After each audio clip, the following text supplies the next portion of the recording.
The Reviver versus Adidas Superstar Slip-On. Let's get to work, y'all.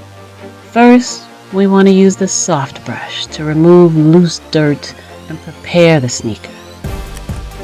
Next, the scrub brush is going to do your heavy, deep cleaning of the body. No pressure needed, just let the Reviver do all the work and glide it along. The sole brush will get into those crevices and eliminate nasty grime on the edges and bottom soles.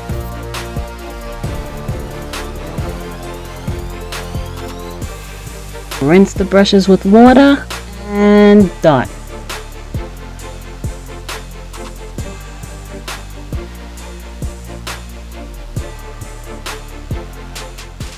Get the Reviver at Rekanize.shop.